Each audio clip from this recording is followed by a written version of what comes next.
ஒரு பெருமை மிகுந்த நேரத்தில் என்னுடைய உரையை மிக சுருக்கமாக நிறைவு செய்யணும்னு ஆசைப்படுறேன். ஏன்னா நிறைய திரையுலக ஜாம்பவான்கள், என்னுடைய முன்னோடிகள் என்று எல்லோரும் அமர்ந்திருக்கக்கூடிய ஒரு பெரும் சபையில் பாபாவினுடைய அந்த உலகமெங்கும் இருக்கிற பக்தர்களின் அடையாளமான பங்களிப்பாளர்கள் நிரம்பி இருக்கிற இந்த அரங்கத்தில் இந்த அனந்தா அப்படிங்கிற ஒரு இது திரைப்படைப்பு அப்படிங்கிறத விட இது இறைப்படைப்பு அப்படின்னு சொன்னோம்னா சரியா இருக்கும். என்னுடைய திரையுலக பயணத்தில் நிறைய பாடல்கள் எழுதியிருக்கேன். அதில் இறைவனை பற்றி எழுதிய பாடல்கள் நிறைய, ஒரு முருகருக்கு எழுதுகிறோம், ஒரு அம்மனுக்கு எழுதுகிறோம் அப்படின்னு. ஆனால் நேரடியாக இறைவனுக்கே எழுதிய பாடல் வசனம் அப்படின்னா இந்த அனந்தா தான். அது ஒரு மிகப்பெரிய வாய்ப்பாக எனக்கு கொடுத்த என்னுடைய அபிமானத்திற்குரிய நெஞ்சிற்கினிய இயக்குனர், கிட்டத்தட்ட ஒரு எங்களுடைய நட்பு அப்படின்னா ஒரு 15 ஆண்டு காலங்களுக்கு மேலாக அவர் என்னை விட மூத்தவராக இருந்த போதிலும் என்னை தன் நண்பராக எப்போதுமே பாவிக்கின்ற ஒரு அற்புதமான வெற்றி இயக்குனருங்கிறதெல்லாம் தாண்டி ஒரு மனிதநேய இயக்குனர் அப்படின்னா அது டைரக்டர் சுரேஷ் கிருஷ்ணா அவர்கள் தான். ஸோ அவருக்கு என்னுடைய மனப்பூர்வமான நன்றிகளை இந்த நேரத்தில் தெரிவிச்சுக்கிறேன். இப்படி ஒரு பெரிய வாய்ப்பு, ஒரு பட வாய்ப்பு அப்படிங்கிறத விட இது ஒரு காலத்தின் பதிவு, இந்த அனந்தா திரைக்காவியம். ஸோ அந்த காலப்பதிவில் எனக்கும் ஒரு சிறு பங்களிப்பு இருக்குது அப்படிங்கிறது இறைவன் எனக்கு கொடுத்த ஒரு பெரிய பாக்கியமாக நான் கருதுகிறேன். அதை போலவே எனக்கு பல திரை வெற்றிகளை பாடல்கள் வழியாக கொடுத்த அந்த இசை பெருந்தகை தேனிசை தென்றல் தேவா அவர்களுக்கு தொடர்ச்சியாக அவரோட நிறைய நான் பாடல், என்னுடைய கருப்பு தான் எனக்கு பிடிச்ச கலர் தான் அவர் என்னுடைய திரைப்பயணத்தில் முதல் ஹிட். அது சாரோட மியூசிக்கில் வந்த அந்த பாட்டு. ஸோ அதற்கப்புறம் இன்றைக்கி அனந்தா வரைக்கும் பார்க்கும்போது அவருடைய ஒவ்வொரு முறை நான் அவரோட பாடல் எழுத அமரும் போதும் அங்கே ஒரு ஆன்மீகத்துவமான ஒரு உரையாடலில் தான் நாங்கள் அந்த எந்த ஒரு கம்போசிங்கும் ஆரம்பிப்போம். ஸோ அப்படி தான் இது முழுக்க முழுக்க ஒரு ஆன்மீக பயணம் அப்படிங்கிறது மிக மனதிற்கு நெருக்கமான ஒரு பயணமாக இந்த திரைப்படம் அமைஞ்சிருந்தது. நான் ஏற்கனவே சொன்னது போல் இது இறைவனை பற்றி எழுதினதை விட இறைவனுக்கே எழுதிய ஒரு திரைப்படைப்பு. அதில் எனக்கு மிக இந்த இதில் நன்றி சொல்லக்கூடிய அப்படின்னா இந்த திரைப்படத்தை தயாரித்தவர் அல்லது டெடிகேட் பண்ணவர், எப்படி வேணாலும் அவரை சொல்லலாம், திரு கிரீஷ் அவர்கள். ஸோ அவருக்கு என்னுடைய நெஞ்சார்ந்த நன்றியை சொல்லிக்கிறேன். ஏன்னா அவர் இந்த படத்தில் நான் பங்களிப்பு செய்யணும்னு ரொம்ப விரும்பி எனக்கு நிறைய வசதிகள்லாம் செஞ்சு கொடுத்து இந்த வசனங்கள் எழுதுறதுக்கு, பாடல் எழுதுறதுக்காக நிறைய பிரயத்தனப்பட்டார். நான் ஆரம்பத்தில் அவரை பார்த்து கொஞ்சம் உண்மையிலேயே நான் பயந்தேன். என்ன காரணம்னா, அவர் சொன்ன அதாவது பாபாவை பற்றி எனக்குள் அவர் ஏன்னா இந்த படத்தில் வசனம் ரொம்ப அதுதான் காட்சியை உங்களுக்கு காட்டப்போகுது, பாடல்களில் என்னென்ன சொல்ல போகிறோங்கிற சொல்ல போகுது. அதனால் எனக்கு ஒரு பெரிய நீண்ட நெடிய பாபாவை பற்றி அந்த மிகப்பெரிய வாழ்க்கை புரிதலை ஏற்படுத்துறதுக்கு அவர் ரொம்ப கஷ்டப்பட்டார் என்கிட்ட. ஆனால் அடிக்கடி என்னை வர வச்சு அவர் பாபாவை பற்றிய முழுமையான ஒரு புரிதலை ஏற்படுத்துவதற்காக ஒரு பெரிய வகுப்புகள், கிளாஸ் எல்லாம் எடுத்து அப்புறம் கொஞ்ச நேரம் பேசிகிட்டே இருப்பார் ஃபோனில். அப்புறம் இருங்க, கட் பண்ணுங்க, நான் அந்த பாபாட்ட பேசிட்டு வந்துடுறேன் பாரு. எனக்கு திடீர்னு ஷாக் ஆகும், என்ன பாபாட்டே பேசிட்டு வராங்கிறாரு எப்படி அப்படின்னு சொல்லி யோசிப்பேன். அப்புறம் அடுத்த நாள் பார்த்தா பாபா என்ன சொன்னார்னா, உங்கள்கிட்ட இந்த விஷயத்தை கன்வே பண்ண சொன்னார் அப்படிம்பாரு. இதை நம்புற ப்ராசஸை எனக்கு ரொம்ப நாள் ஆச்சு. என்ன இவர் பக்கத்து வீட்டுக்கார்ட்ட பேசுகிற மாதிரி இவர் டப்புன்னு பாபாட்ட பேசிட்டு வராங்கிறாரு அப்படின்னு. அப்புறம் கொஞ்சம் பயமாக ஆயிடுச்சு, இவர்கிட்ட நம்ம பழகலாமா வேணாமா அப்படின்னு. ஏன்னா சாமி பேசுனா கூட நான் நம்பிடுவேன். ஆனால் சாமிகிட்ட பேசுகிறாருன்னு சொல்கிறாரு அவரை நான் எப்போவுமே கொஞ்சம் ஜாக்கிரதை தான் வச்சுப்பேன். ஆனால் அது நிறைய பெருகிட்டு. ஆனால் கொஞ்சம் கொஞ்சமாக பழக தான் கிரீஷ் அவர்கள் பாபாவை நேசிக்கிறாருங்கிறத தாண்டி சுவாசிக்கிறார் அப்படிங்கிறது எனக்கு புரிய ஆரம்பிச்சுது. ஸோ முதல் முறையாக எங்களை எல்லோரையும் புட்டப்பருத்திக்கு அழைச்சிட்டு போய் அந்த மண்ணில் உட்கார்ந்து தான் இந்த படைப்பை நீங்கள் ஆரம்பிக்கணும் அப்படின்னு சொல்லி அங்கே கூட்டிகிட்டு போய் ஆரம்பித்து அங்கே தான் மதிப்புக்குரிய ரத்னாகர் அவர்களை சந்திச்சோம். வணக்கம் சார். ஸோ அவர் அந்த பெருந்தகையை அங்கே சந்தித்து அவருக்கு என்னை பார்த்த உடனேயே பாபாவை பற்றி நிறைய விஷயங்களை அவர் எங்கிட்ட பகிர்ந்துக்கிறார். இதெல்லாம் அவரை பற்றிய விஷயங்களை வசனங்களாக வரணும், அவருடைய கோட்பாடுகள், அவர் என்ன சொல்ல வராருங்கிற அந்த சின்ன சின்ன விஷயங்கள் அது மக்களுக்கு போய் இந்த படைப்பின் வழியாக ஒவ்வொரு சீன்லையும் போய் சேரணும் அப்படின்னு சொல்லி ரொம்ப அழகாக அவர் அங்கங்கே சில பாயிண்ட்ஸ் எல்லாம் எடுத்து கொடுத்தாரு. ஸோ இப்படி ஒரு நிறைய ஹோம்ஒர்க் பண்ணி தான் இந்த படத்திற்கான டயலாக்ஸ், வசனங்களும் பாடல்களும் நாங்கள் எழுத ஆரம்பித்தோம். எப்படி நிறைய விஷயங்கள் அனுபவங்கள் நிறைய இருக்குது இந்த படம்ல இருக்க. கிட்டத்தட்ட கிரீஷ் சார் வந்து எங்களை ஒரு பெரிய ஒரு ஆன்மீக சுற்றுப்பயணமே என்னையும் தேவாசாரையும் கூப்பிட்டுட்டு கிட்டத்தட்ட கோயம்புத்தூர்லேருந்து புட்டபர்த்தி பெங்களூர்லேருந்து ஒட்டுமொத்தமாக பாபாவோட டிவோட்டிஸ் வீட்டுக்கு அங்கெல்லாம் போகும்போது தான் எனக்கு புரிஞ்சுது, ஓ இவங்கெல்லாம் வந்து பாபாவை வணங்கி கொண்டிருப்பவர்கள் மட்டுமல்ல, பாபாவோடு வாழ்ந்து கொண்டிருப்பவர்கள் அப்படின்னு நிறைய அந்த அற்புதமான மனிதர்களை உலகமெங்கிலும் பார்க்கும்போது, அப்போ அதையெல்லாம் உள்வாங்கினதுக்கு அப்புறமா தான் இந்த படத்தினுடைய காட்சிகளெல்லாம் எழுத ஆரம்பித்தோம். அதில் எனக்கு ஒரே ஒரு சிறு விஷயத்தை மட்டும் பகிர்ந்து நான் நிறைய விஷயம்னு ஆசைப்பட்றேன். ஸோ இதில் நிறைய பாடல்கள் இருக்குது, அதெல்லாம் நீங்கள் அடுத்தடுத்து கேட்க போகிறீங்க. படமாக வரும்போது சுரேஷ் கிருஷ்ணா சார் ரொம்ப அற்புதமான, ஏற்கனவே சொன்னதை போல் இங்கே ஒருத்தவங்க சொன்னாங்க, ரொம்ப கமர்ஷியலாகவும், பாரதி பாஸ்கர் அம்மா சொன்னாங்கன்னு நினைக்கிறேன், ரொம்ப கமர்ஷியல் வைஸாகவும் இந்த படத்தை வந்து பண்ணியிருக்காங்க அப்படின்னு சொல்லி. உண்மைதான், இது ஒரு ஆர்ட் ஃபிலிம் மாதிரி மட்டும் இல்லாமல் இது ரொம்ப அழகான எல்லா ஜனரஞ்சகத்துவமான விஷயங்களையும் உள்ளடக்கிய ஒரு திரைப்படைப்பாகவும் இந்த படைப்பு வந்திருக்கு. அதில் ஒரே ஒரு சாம்பிள், ஒரு சின்ன ஒரு உதாரணமாக சொல்லலாம். எனக்கு பிடித்தமான ஒரு பகுதி சுஹாசினி மேடம் அவர்களை காட்சியில் நடிச்சிருப்பாங்க. ரொம்ப பிரமாதமான ஒரு காட்சி. அதில் வந்து சும்மா ஊடகமாக சொல்கிறேன், துல்லியமாக சொல்ல முடியாது, நீங்கள் படமாக பார்க்கும்போது தெரிஞ்சுக்கலாம். ஸோ அதில் வந்து பாபாவே வேறு ஒரு வடிவத்தில் வந்துடுவார். இப்போ நிறைய கதாபாத்திரங்கள் இருப்பாங்க. அதில் சுஹாசினி மேடம் வந்து ஒரு கதாபாத்திரம் பண்ணியிருப்பாங்க. அவங்க பையனுக்கு வந்து ரொம்ப தீவிரமான உடம்பு சரியில்லை, உயிருக்கு போராடிட்டு இருப்பார். இப்போ ஒரு சூழ்நிலையில் அவங்க அமைதியாக உட்காந்துருப்பாங்க நைட்டில். இப்போ எல்லாரும் போயிடுவாங்க. இப்போ பாபாவே வந்து வேற ஒரு மனித வடிவத்தில் அங்கே வந்திருப்பார். இது வந்து தீவிரமான பக்தை தான் சுஹாசினி மேடம், ஆனால் அவங்களுக்கு வந்திருக்கிறது பாபான்னு தெரியாது. ஸோ இப்போ உரையாடல் என்ன நடக்கும்னா, மனிதனுக்கும் நடக்கிற உரையாடல் இல்லை, வந்திருக்கிற இறைவனுக்கும் மனிதனுக்கும் நடக்கிற ஒரு உரையாடல். ஸோ அது எழுதுறது அப்படிங்கிறது எனக்கு ஒரு பெரிய சவாலாக இருந்துச்சு.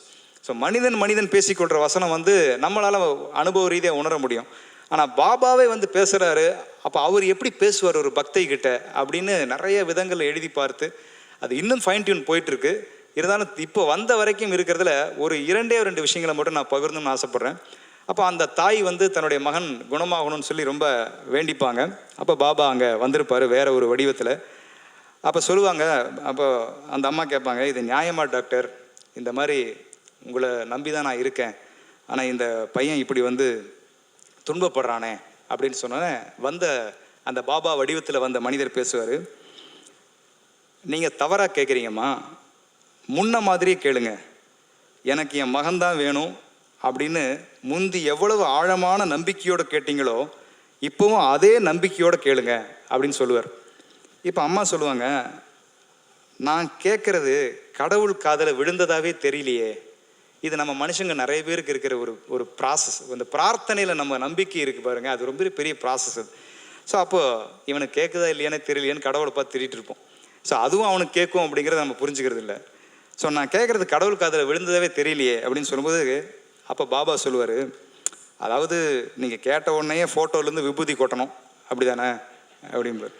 உடனே அந்த அம்மா பார்த்துட்டு இல்லை, ஏன்னா நமக்கு இந்த மேஜிக் பண்ணால் தானே நமக்கு கடவுளையே நம்புவோம். அப்படி இல்லை டாக்டர், என் பையன் குணமாகணும், அதுக்கு ஆரம்பிக்கணுமாவது அந்த அறிகுறி தெரியும் இல்லையா அப்படின்னொன்னே அவர் சொல்லுவார், அப்போ முதல்ல இருந்து நீங்கள் நம்ப ஆரம்பிக்கணும், உங்கள் பிரார்த்தனை கடவுள்கிட்ட சேர்ந்துச்சுன்னு நீங்கள் நம்ப ஆரம்பிக்கணும். நம்பிக்கை அற்ற பல மணி நேர பிரார்த்தனைகளும் செடிகள் இல்லாத வனத்தில் தண்ணீர் ஊற்றுவதற்கு சமம் அப்படின்னு அவர் சொல்லுவார். அப்போ அந்த அம்மா சொல்லுவாங்க அந்த பரிதவிப்பில், இல்லை சார் நீங்கள் சொல்கிறது எனக்கு புரியல அப்படின்னு. இந்த ஒரு கண்டென்ட் தான் அங்கே ரத்னாகர் அவர்கள் சொன்ன கண்டென்ட் அந்த படத்தில் வந்ததுங்கிறதுக்கு. ஒரு சின்ன குழந்தைய தலைக்கு மேலே தூக்கி போட்டு மறுபடியும் கையில் பிடிச்சி கொஞ்சிறாரு ஒரு அப்பா. கொஞ்சம் போது கடவுள் அந்த குழந்தை கலகலன்னு சிரிக்கும். ஏன்? எவ்வளவு தூக்கி போட்டாலும் அப்பா தன்னை கீழே விட மாட்டார்னு அதுக்கு யாருமே சொல்லித்தர்றதில்லை, அது உணருது. அப்பாவோட கைகள் தான் கீழே விழும்போது கண்டிப்பாக பிடிச்சுடுன்னு உணருது, அதனால தான் சிரிக்குது. பிரார்த்தனைகள் அப்படி தான் இருக்கணும். நிபந்தனையற்ற பிரார்த்தனைகள் மட்டுமே அவனோட சந்நிதியில் நிறைவேற்றப்படும். இதுதான் பாபா சொன்னது, நிபந்தனையற்ற பிரார்த்தனை. என்னை சரணாகதி அடைந்தவனை நான் கைவிடுவதே இல்லை என்பதுதான் பாபா இந்த உலகத்திற்கு சொன்ன சாசனம். அதுதான் இந்த திரைப்படம் சொல்லுகிற ஒரு சரித்திரம். ஸோ இதை பார்க்கும்போது கண்டிப்பாக பாபாவை புரிந்தவர்கள், அறிந்தவர்கள், புரியாதவர்கள் எல்லாருக்குள்ளேயுமே அந்த பாபாவினுடைய தெய்வீக அருள் என்பது பாசனமாகும் அப்படிங்கிறது இங்கே இருக்கிற படைப்பாளிகளில் நானும் ஒருவனாக அந்த நம்பிக்கையை கட்டியும் கூற கடமைப்பட்டிருக்கிறேன். இன்ப நாள் இது, இனிய நாள் இது. அரங்கம் அமர் ஆன்றோர்களே, ஆன்மீக சான்றோர்களே, அத்துணை பேருக்கும் என்னுடைய மாலை தமிழ் வணக்கத்தை மகிழ்வோடு தெரிவித்துக் கொள்கின்றேன். காலத்தின் அருமைகைது ஓரிரு நிமிடங்களில் என் உரையை முடிக்கலாம் என்றிருக்கிறேன். சற்றொப்ப 65 ஆண்டுகளுக்கு முன் சத்ய சாய்பாபாவை வட சென்னையில் காசிமேடு பகுதியில் அமைந்திருக்கக்கூடிய கடற்கரை ஓரம் இருக்கக்கூடிய விஜயா நர்சிங் ஹோம், இப்பொழுது எம்வி மோகன் அப்படின்னு சொல்லக்கூடிய ஒரு நீரிழிவு நிபுணருடைய அப்பா எம் விஸ்வநாதன், அவருடைய அந்த மருத்துவமனைக்கு பின்புறமாக மிகப்பெரிய கடல் போன்ற ஒரு வசதியுள்ள ஒரு பெரிய ஆடம்பரமான ஒரு அமைதியான ஒரு பூங்கா. அந்த இடத்திலே சத்ய சாய்பாபா அவர்களை அந்த 10 வயதில் நான் அவரை தரிசனம் பார்த்தவன். அந்த மாலை நேரத்திலே மந்தகாசம் கூறக்கூடிய இடத்திலே அவருடைய ஹோய் ராமா ஹோய் ராமா நீ தானுண்ட பெட்டுக்கோ தண்டராமா என்று அந்த பாடல் 65 ஆண்டுகளுக்கு பின் என் காதில் ஒலித்து கொண்டிருக்கிறது. அதோடு மட்டுமில்லை, அவருடைய சொல்லாடல் காணி காபட்டி என்று சொன்ன அந்த சொல்லும் என் காதிலே ரீங்காரமிட்டு கொண்டிருக்கிறது. அவருடைய மிகப்பெரிய ஒரு சேவை, மக்கள் சேவையே மகேசன் சேவை, நீ மக்களுக்கு சேவை செய், அது இறைவனுக்கு செய்ய சேவையாகும் என்று சொன்ன அந்த சொல்லாடல் அவருடைய வாழ்க்கையில் அவள் கடைபிடித்தது. அவர்தான் முதலில் கொடுத்து கொடுத்து சிவந்த கரம் என்ற சொல்லுக்கு உதாரணம் அவர்தான். அவர் உருவாக்கிய மருத்துவமனைகளும் அவர் உருவாக்கிய கல்விக்கூடங்களும் ஆன்றோன் சான்றோன் கேட்டக்கூடிய அளவுக்கு மிகப்பெரிய வளமான ஒரு நிறுவனங்களை, ஒரு கல்வி சாலைகளை, மருத்துவமனைகளை உருவாக்கினார்.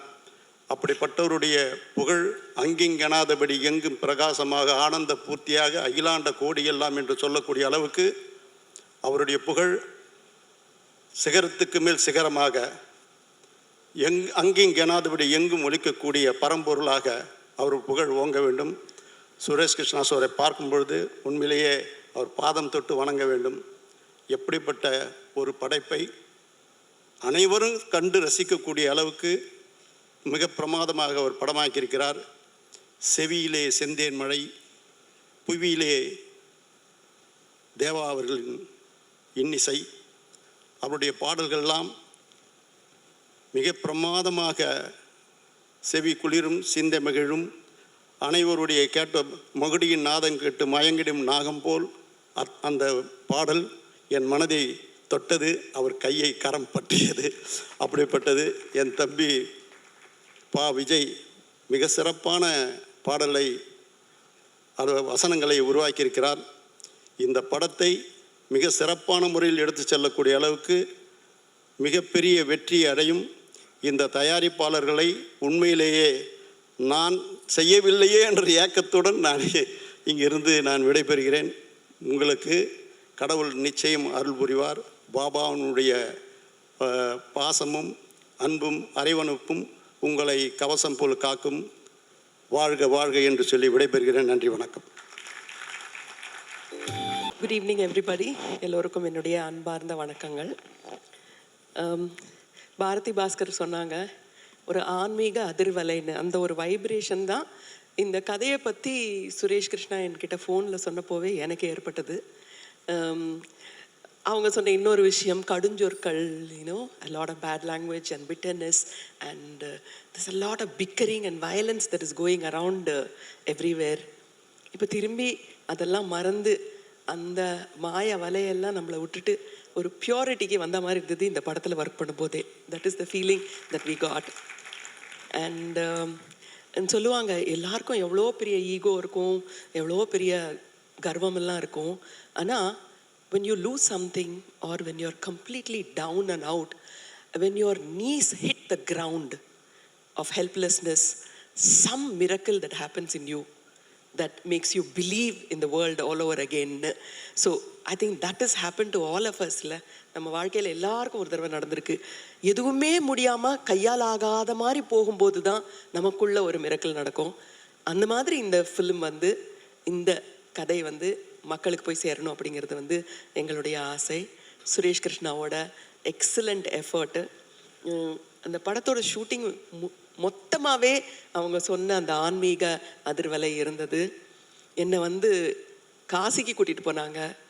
நானாக வந்து காசிக்கு போயிருப்பேனான்னு எனக்கு வந்து நான் வாழ்க்கையில் கூட நினச்சி கூட பார்த்ததில்ல. ஆனால் சுரேஷ் கிருஷ்ணாவோட நல்ல மனசு, அவர் என்னை விட எங்கள் அம்மா வரணும்னு ரொம்ப ஆசைப்பட்டார். அதுதான் மனிதநேயம். நீங்கள் சொன்ன அவர் காலை தொட்டு கும்பிடணும்னு சொன்னார்ல, மனிதநேய டைரக்டர்னுட்டு, அது தினம் ஃபோன் பண்ணி மன்னி வர முடியாதா காசிக்குன்னு கேட்பார். இதுதான் மனிதத்துவம். ஸோ அப்படிப்பட்ட ஒரு டைரக்டர் இந்த படத்தை ஒரு ஃபெய்த் அண்ட் எவ்ரிதிங் எனக்கு வந்து பர்சனாலிட்டிஸ் எல்லாத்தையும் விட மனிதர்களோட ஃபெய்த் மேலே அபரிமிதமான ஒரு நம்பிக்கை. இன்னைக்கு இந்த ஹால் எல்லாத்துலேயுமே இருக்கிற அந்த நம்பிக்கை, ஃபெய்த்து எல்லாமே சேர்ந்து இந்த மாய வலைய, இந்த சுற்றி இருக்கிற அந்த ஸ்மோக் மாதிரி இருக்கிற ஒரு ஃபசாடை எடுத்துட்டு இந்த மாதிரி நல்ல எண்ணங்களோடு இருக்கிற படங்கள் வந்து இன்னும் நல்லா இருக்கணும், எல்லாரும் சந்தோஷமாக இருக்கணும்னு ஆசைப்பட்றேன். இந்த படத்தில் எனக்கு வாய்ப்பு கொடுத்த சுரேஷ் அண்ட் கிரீஷ் அவர்களுக்கும் என்னுடைய நன்றி. என் கூட ஒர்க் பண்ண எல்லா கோ ஆர்டிஸ்ட்டுக்கும். அவங்க அளவுக்கு நான் சின்சியராக இருந்தேன்னா எனக்கு தெரியல, பட் அவங்கக்கிட்டேருந்து நான் நிறையா கற்றுக்கிட்டேன். ஸோ இது ஒரு பாடமாகவும் இருந்தது. இந்த அனுபவமே எனக்கு ஒரு பாடமாக இருந்தது. எனக்கு பாடம். எல்லாருக்கும் வணக்கம். சுரேஷ் கிருஷ்ணா சார் வந்து சத்யா எடுத்தார், பாபா எடுத்தார், இப்போ சத்ய சாய் பாபா பற்றி எடுத்திருக்காரு. வாழ்த்துக்கள் சார். ஒரு நல்ல படம் பார்த்துட்டு வெளியில் வந்தால் படம் எப்படி இருக்குன்னு கேட்டால் அற்புதமாக இருக்குன்னு சொல்லுவோம். ஒரு அற்புதத்தையே படமாக எடுத்திருக்காருங்கிறப்ப கண்டிப்பாக நல்லா தான் இருக்கும். இந்த படம் சம்மந்தப்பட்ட எல்லோருக்கும் என்னுடைய வாழ்த்துக்கள். ரத்னாகர் அவங்கள பார்க்கும்போது அதே கண்கள் மாதிரி இருக்குது. வாழ்த்துக்கள் சார். இந்த மாதிரி ஒரு பெரிய முயற்சி எடுத்து செய்கிறதுக்கு ஒரு பெரிய மனசு வேணும். கிருஷ்ணமூர்த்தி சார் பாபா கிட்ட போய் அப்பப்போ பேசி வரதா சொன்னாங்க. நிச்சயமாக மிக நல்லா வரும். ஏன்னா சுரேஷ் சார் வந்து எதை தொட்டாலும் ரொம்ப அழகாக இருக்கும். அவர் வந்து அண்ணாமலை மாதிரி கமர்ஷியல் படம் எடுக்க தெரியும், ஆகா மாதிரி ஒரு நல்ல படம் எடுக்க தெரியும். நான்லாம் அவர்கிட்ட அசிஸ்டண்ட்டாக செய்யறதுக்காக வெயிட் பண்ண ஒருத்தன். அவருடைய பெரிய ஃபேன் நான். இந்த படம் சம்மந்தப்பட்ட எல்லாருக்கும், சுகாசினி மேடம் எல்லாருக்கும் என்னுடைய வாழ்த்துக்கள். தேவா சார், பா விஜய், ரவி சார் எல்லாருக்கும் என்னுடைய வாழ்த்துக்கள். நன்றி, வணக்கம். எல்லோருக்கும் வணக்கம். உலகமெங்கும் கோடான கோடி டிவோட்டிஸ் பகவான் சத்ய சாய் பாபாவுக்கு இருக்காங்க. அவருடைய படத்தை நான் இசையமைக்கிற பாக்கியம் கிடைச்சதுன்னா அது பூர்வ ஜென்ம பலன்தான். ஓம் சாய்ராம். இதுக்கு அண்ணாமலை படத்தின் மூலம் தான் எனக்கு வந்து இந்த உலகத்திலே ஒரு அட்ரஸ் கிடைச்சதுன்னா அது சுரேஷ் கிருஷ்ணா சார் அவர்கள் தான். டைரக்டர் சுரேஷ் கிருஷ்ணாவுக்கு எனக்கு இந்த ஒரு வாய்ப்பை கொடுத்த டைரக்டர் அவர்களுக்கு என்னுடைய வணக்கத்தை நான் நன்றியும் தெரிவிச்சுக்கிறேன். கோடான கோடி ரசிக டிவோட்டிஸ்க்கு ஒரு 5 ஃபேமிலியில் நடந்த ஒரு நிகழ்வு தான், ஒரு மிராக்கிள் தான் இந்த படம். இந்த படத்தை இப்படி ஒரு வாய்ப்பு கிடைத்ததுக்கு ரத்னாகர் சாருக்கு என்னுடைய நன்றியை நான் தெரிவிச்சுக்கிறேன். அதே மாதிரி கிருஷ்ணமூர்த்தி சாருக்கும் என்னுடைய நன்றியை தெரிவிச்சுக்கிறேன். கிருஷ்ணமூர்த்தி சார் வந்து நான் கம்போசிங் பண்ணும்போது எந்தெந்த ஒரு நல்ல மெலடி எந்த இடம் வருதோ அங்கெல்லாம் வந்து ரசிப்பார், தலையாட்டுவார். அப்போ தான் தெரிஞ்சுக்கிட்டேன் இவருக்கு நல்ல ஞானம் இருக்குது அவருக்கு அப்படின்னு தெரிஞ்சுக்கிட்டேன். Girish sir thank you. அதே போல் இப்போ ரீரெக்கார்டிங்காக படம் பார்த்தேன். யாருமே நடிக்கலை, கேரக்டராகவே ஆல் த ஆர்டிஸ்ட் அப்படியே கேரக்டராகவே மாறிட்டாங்கப்பா. இதுக்கு முன்னாடி நான் ஒரு படம் பண்ணேன், Charukesi, YG Mahendran sir. Suresh Krishna sir படத்தில் நடிக்கணும்னா நல்லா நடிக்க தெரிஞ்சவங்கள தான் கூப்பிடுவார்னு நினைக்கிறேன். அப்படியே அற்புதமான நடிகர்கள் அவர் படத்தில் ஒவ்வொரு சீன் அப்படியே மனசை டச் பண்ணி தான் போகுது. இந்த படத்தில் நான் வந்து முக்கியமாக ஒரு வியாழக்கிழமை அன்றைக்கி கம்போசிங் ஆரம்பித்தோம். சுரேஷ் கிருஷ்ணா சார் இருந்தாங்க, விஜய் இருந்தார். எப்படி தான் அந்த பல்லவி எங்களுக்கு அந்த டியூன் வந்ததுன்னே தெரியல. அன்னை நீயே, தந்தை நீயே, ஆசான் நீயே, அகிலமும் நீயேன்னு ஒரு அற்புதமான விஜய் அவர்கள் வந்து அந்த வரியை எடுத்து கொடுத்தார். நான் கம்போஸ் பண்ணினேன். எப்படி அந்த படம் பாட்டெல்லாம் முடிஞ்சு இன்னும் நிறைய பிட் சாங்கெல்லாம் பண்ணி இந்த படம் இந்த ஸ்டேஜில் பேசும் அளவுக்கு வந்திருக்குன்னா அது எல்லாம் அவன் செயல். இது நம்மளால முடியாது. அப்படி ஒரு அற்புதமான காவியம் இது.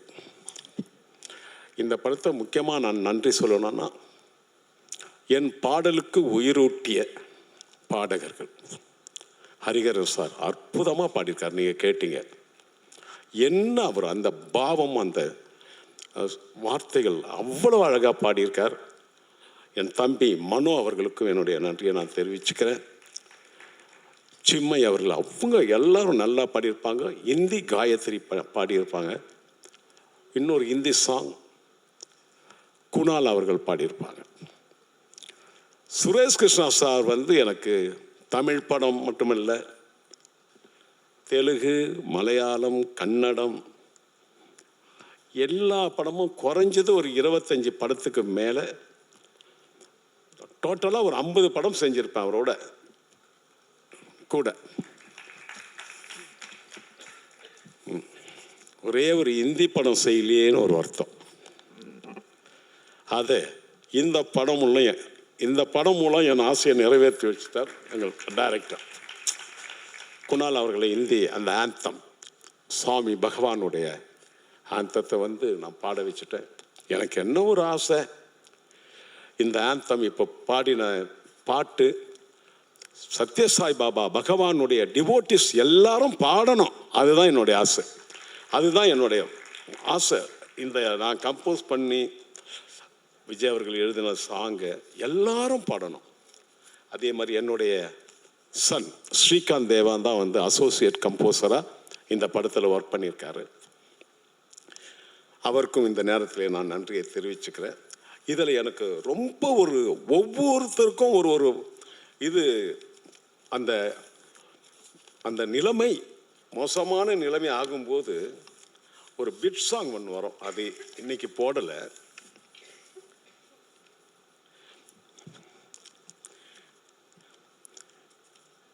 இதயத்தில் சோகம் ததும்பிடும் போது, இமைகளில் ஈரம் அரும்பிடும் போது,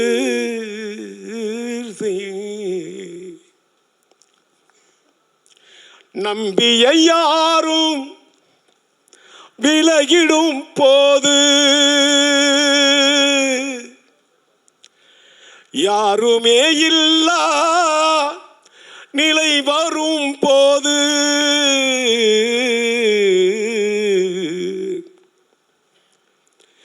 யாரை அழைப்பேன் நெஞ்சிலே பாபா, யாரை அழைப்பேன் நெஞ்சிலே பாபா, யாரை அழைப்பேன் நெஞ்சிலே, யாரை அழைப்பேன் நெஞ்சிலே பாபா, யாரை அழைப்பேன் நெஞ்சிலே. இது என்ன அப்படியே இது ஒரு தெலுங்கு, ஹிந்தி, தமிழ் அப்படி உருகி எல்லாரும் பாடியிருப்பாங்க. அவங்களுக்கு எல்லாருக்கும் இந்த நேரத்தில் என்னுடைய நன்றியை நான் தெரிவிச்சுக்கிறேன். விஜய் தமிழ் எழுதினாங்க. அதே போல் தெலுங்கில் வந்து சாஸ்திரி அவர் எழுதியிருக்காரு. ஹிந்தியில் வந்து சமீர் சார் எழுதியிருக்காங்க. அவர்களுக்கும் இந்த நேரத்தில் நான் நன்றியை நான் தெரிவிச்சுக்கிறேன். ஒரே ஒரு விஷயம், பாபா எல்லா டிவோட்டிக்கும் மிராக்கள் நடத்தியிருக்கார். நான் 8th ஸ்டாண்டர்ட் படிக்கும்போது ஒரு சின்ன கதை தான். 8th ஸ்டாண்டர்ட் படிக்கும்போது என்னுடைய கிளாஸ் டீச்சர் திரு சுதாகர் அவர்கள் ஒரு நாள் ஒரு காலையில் கேட்டார், தேவா உனக்கு தபலா வாசிக்க தெரியும் தானேன்னு கேட்டார். நான் வாசிப்பேன் சார் அப்படின்னு. நாங்கள் ஆலந்தூரில் சென்ட் தாமஸ் மவுண்ட்டில் அவர் வீடு. வாரம் நாங்கள் பஜன் நடத்துகிறோம் சத்ய சாய்பாபா மேலே. நீ தபலா வாசிக்க வருவியாங்கன்னார். கண்டிப்பாக வரேன் சார்னு. நான் ஏன் வரேன்னு சொன்னேன்னா, அவர் பாபா மேலே எனக்கு நம்பிக்கை இல்லை, அதுக்காக வரேன்னு சொல்லலை. ஏதாவது மார்க் ஏதாவது கொடுப்பாரோ எக்ஸாமினேஷன் நேரத்தில், ஏதாவது பாஸ் பண்ணுற அளவுக்கு ஏதாவது மார்க்ஸ் கொடுத்தா நல்லா இருக்குமே சொல்லி அதுக்காக தான் சைக்கிளில் தபலாவை கட்டிக்கிட்டு சென்ட் தாமஸ் மவுண்ட் இருக்க மயிலாப்பூரில் இருந்து அப்படியே மறிச்சுக்கிட்டு போகிறேன். ஆனால் பாபா மேலே நம்பிக்கை இல்லை, சுதாகர் மார்க்கு மேலே தான், சாரோட மார்க்கு மேலே தான் எனக்கு நம்பிக்கை. போனேன். அங்கே ஒரு 5:30 மணி 6 மணிக்கு பஜன் ஆரம்பித்தாங்க. பாபா ஃபோட்டோவுக்கு முன்னாடி நான் தபலா வச்சுட்டு வாசிக்கிறேன், இன்னொருத்தர் ஹார்மோனியம் வாசித்தார். எல்லாம் ஒரு 50 பேர் இருப்பாங்க. பஜன் பாடிக்கிட்டே இருக்கும் பொழுது உச்சக்கட்டத்தில் போகுது பஜன். பாபா சாய் பாபா ஒரு ஸ்பீடாக போயிட்டுருக்கிற காலகட்டம். அந்த நேரத்தில் அப்படியே சாய்பாபா திருவுருவ படத்திலிருந்து அப்படியே திருநீறு கொட்டுறதை நான் கண்ணால் பார்த்தேன். அப்படியே மழை மாதிரி கொட்டுது. நான் போகும்போது பாபா மேலே நம்பிக்கை இல்லை. அந்த திருநீறு கொட்டும் போதே நான் தபலா வாசிக்கிறதே நிறுத்திட்டேன், ஆச்சரியத்தில் நிறுத்திட்டேன். ஆனால் அங்கேருந்து சைக்கிளில் மயிலாப்பூர் வரைக்கும் வரும்போது பாபாவை நினச்சிக்கிட்டு தான் வந்தேன். இப்படி ஒரு நிகழ்வா, இப்படி ஒரு ஆச்சரியமா, இப்படி ஒரு அதிசயமா அப்படின்னு அப்போ நினச்சேன் 8th ஸ்டாண்டர்ட் படிக்கும்போது. அதற்கு பலன் கீதையிலே சொல்கிற மாதிரி, பலனை எதிர்பார்க்காதே உன் கடமை இசைன்னு சொல்கிற மாதிரி, பாபா இந்த படத்துக்கு இசையமைக்க எனக்கு ஒரு அற்புதமான வாய்ப்பை கொடுத்துருக்கடே. நீ தபலா வாசிக்க அவ்வளோ தூரம் மிதிச்சு வந்தியாடா சைக்கிளை. இவ்வளவு மியூசிக் டைரக்டர் இருக்கும்போது எனக்கு அந்த வாய்ப்பு கொடுத்தாரே பாபா, அந்த பகவானுக்கு என் நன்றியை தெரிவித்து கொண்டு அவர் அருள் பெற வாழ்வேன் என்று நிச்சயத்தை சொல்லிக்கொண்டு உங்களிடமிருந்து விடைபெறுகிறேன். நன்றி, வணக்கம்.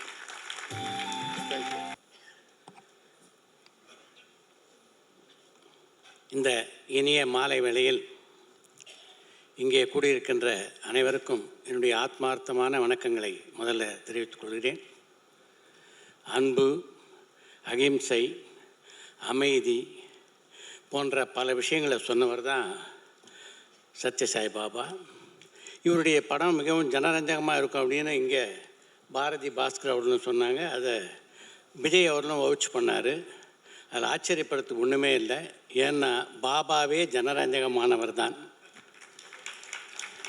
ஏன்னா மக்கள்கிட்டேருந்து எந்த காலகட்டத்திலும் விலகி இருந்தவர் இல்லை. அவர் மக்களோடவே ஒன்றாக பயணித்தவர். அதனால் அவருடைய திரைப்படம் ஜனரஞ்சகமாக இருக்கிறதுல ஆச்சரியப்படுறதுக்கு ஒன்றுமே இல்லை. எனக்கு இந்த படத்தை பொறுத்த வரைக்கும் திரு ரத்னாகர் அவர்களும் நம்முடைய கிரீஷ் கிருஷ்ணமூர்த்தி அவர்களும் சுரேஷ் கிருஷ்ணாவை எப்படி செலக்ட் பண்ணாங்க அப்படின்னு நான் யோசித்து பார்த்தேன். பாட்ஷா பண்ணவர், அண்ணாமலை பண்ணவரை இந்த அனந்தா படத்தை டைரக்ட் பண்ணுறதுக்கு எப்படி செலக்ட் பண்ணாங்கன்னு அப்புறம் தான் எனக்கு தோணுச்சு, யாரை பற்றிய படம் இது? மிகப்பெரிய ஒரு குருவை பற்றிய படம். யார் குருவின் மீது மிகுந்த மரியாதை வைத்திருக்கிறார்களோ அவர் இந்த படத்தை டைரக்ட் பண்ணுறது தானே சரியாக இருக்கும். ஏன்னா தன்னுடைய குருவான பாலச்சந்தர் மீது அளப்பரிய மரியாதை கொண்டவர் தான் சுரேஷ் கிருஷ்ணா. அப்படி குருவை மதிக்கின்றவராக இருக்கிறதுனால தான் அவரை இந்த படத்தை டைரக்ட் பண்ண செலக்ட் பண்ணாங்க அப்படின்னு எனக்கு தோணுச்சு. அப்புறம் இன்னொரு விஷயம் நாம் பார்க்கலாம். அவரை பொறுத்த வரைக்கும், சுரேஷ் கிருஷ்ணா பொறுத்த வரைக்கும் எப்போவுமே லக்கி. சினிமா உலகத்தினுடைய சூப்பர் ஸ்டாராக இருந்தாலும் சரி, ஸ்பிரிச்சுவல் உலகத்தினுடைய சூப்பர் ஸ்டாராக இருந்தாலும் சரி, அவங்க படத்தை டைரக்ட் பண்ணக்கூடிய வாய்ப்பு அவருக்கு தான் அமையும் அப்படின்னு நினைக்கிறேன். இந்த படத்தை மிக அழகாக, இப்போ நமக்கு இந்த பாடலையும் இந்த டீசரை பார்க்கும்போதே தெரியுது. இந்த படம் இன்னொரு வகையில் என்னுடைய மனதுக்கு மிகவும் நெருக்கமான படம். ஏன்னா எனக்கு ரொம்ப வேண்டப்பட்டவர் எல்லாமே இந்த படத்தில் இருக்காங்க. ஒன்று, என்னுடைய அருமைக்குரிய நண்பர் தேனிசை தென்றல் தேவா. அவரை மாதிரி ஒரு மனுஷனை இந்த உலகத்தில் பார்க்கவே முடியாது. இது மாதிரி மியூசிக் டைரக்டர் நீங்கள் நிறைய பேர் பார்க்கலாம், தேவா மாதிரி மியூசிக் டைரக்டர் நிறைய பேர் நீங்கள் பார்க்கலாம், தேவா மாதிரி மனிதனை பார்க்கவே முடியாது. அப்படிப்பட்ட ஒரு மனிதர். அவரோட நெருங்கி பழகினவங்களுக்கு இன்னும் நல்லா தெரியும் அவரை பற்றி. அதே மாதிரி இந்த படத்தில் நடித்த நட்சத்திரங்கள், நான் சுகாசினி பற்றி நினைப்பவே நினச்சிக்குவேன். திறமை இருந்ததுன்னா எந்த காலகட்டத்திலும் வந்து இந்த கலை உலகம் கைவிடாது அப்படின்றதுக்கு சுகாசினி ஒரு சிறப்பான உதாரணம். இன்றைக்கு நல்ல நல்ல கதாபாத்திரங்கள் சுகாசினியை தேடி வருதுன்னா அதுக்கு முக்கியமான காரணம் அவருடைய நடிப்பு திறனை இன்றைக்கும் வந்து திரையுலகம் வந்து சரியாக பயன்படுத்தி கொள்ள வேண்டும் என்று நினைப்பது தான். அதுக்கப்புறம் என்னுடைய நண்பன் ஒய்ஜே மகேந்திரன் இப்போ சமீபத்தில் ஒரு அற்புதமான படம் பண்ணியிருக்காரு சாருகேசி. இதுக்கப்புறம் அந்த படத்தை பார்க்கக்கூடிய வாய்ப்பு உங்களுக்கு கிடைக்கும் அப்படின்னு நினைக்கிறேன். அந்த படத்துலேயும் சாருகேசிலையும் ஒய்ஜே மகேந்திரனும் சுகாசினியும் வந்து பட்டையை கிளப்பியிருக்காங்க. மகேந்திரனுக்கு அப்படி தான், அவருடைய ஹே டேஸை விட இப்போ தான் நல்ல நல்ல கதாபாத்திரங்கள் மகேந்திரனை தேடி வருது எனக்கு தெரிஞ்சு. கரெக்டாக? அப்புறம் நம்ம ரவி, எங்களுடைய பல்கலைக்கழகத்துடைய மாணவர், பாரதி ராஜாவால் அறிமுகப்படுத்தப்பட்டவர். இப்படி பல பேர், அதாவது என்னுடைய மனதுக்கு நெருக்கமான பல பேர் இந்த படத்தில் இணைஞ்சிருக்காங்க. அது இந்த படத்தை பொறுத்த வரைக்கும் எனக்கு இன்னொரு கூடுதல் அட்டாச்மெண்ட். இந்த படம் வெற்றி பெறத்தில் வந்து ஆச்சரியப்படுறதுக்கு ஒன்றும் இல்லை. ஆனால் இந்த படம் வெற்றி பெறும் இங்கே சொல்கிறதே சரியாக இருக்கான்னு நினைக்கிறேன். ஏன்னா இது ஏற்கனவே வெற்றி படம் என்று உறுதி செய்யப்பட்ட ஒரு படத்தை பற்றி தான் நம்ம இன்றைக்கி பேசிகிட்டு இருக்கோம்.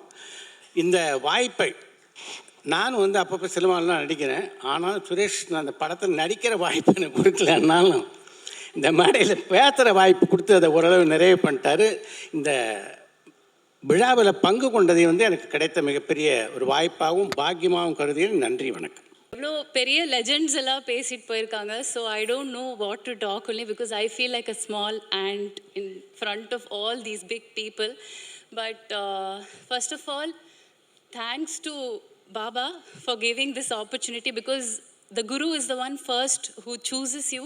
So I feel so happy and blessed to be chosen first. And of course, Suresh sir, Girish sir, and all of you people, like, எனக்கு யார் அந்த வாய்ப்பு கொடுத்த எல்லாருக்குமே பெரிய நன்றி. ஃபர்ஸ்ட் ஆஃப் ஆல் இந்த மூவியோட கால் வந்து எனக்கு Thursday தான் வந்துச்சு. I believe a lot in spirituality and Guru and everything. So I felt like somewhere some Guru energy is actually calling me. I was dancing after 2.5 years actually for this film. Dancing around I was like, sir, நான் வந்து dance ப்ராக்டிஸும் பண்ணல, 2.5 years ஆயிடுச்சு sir, practice பண்ணாமல் எப்படி நான் ஆடுறது and all. He said, leave everything, just give yourself. So I think I offered myself with complete bhakti. So the shoot itself was very miraculous for me. 2 தடவை dance இருந்தது, ஒரு beach சீனும் இருக்கும். So it was all very very spiritual. So I hope Ananta means like endless, you know, like போயிட்டே இருக்கும், endless இதுன்னு அர்த்தம்.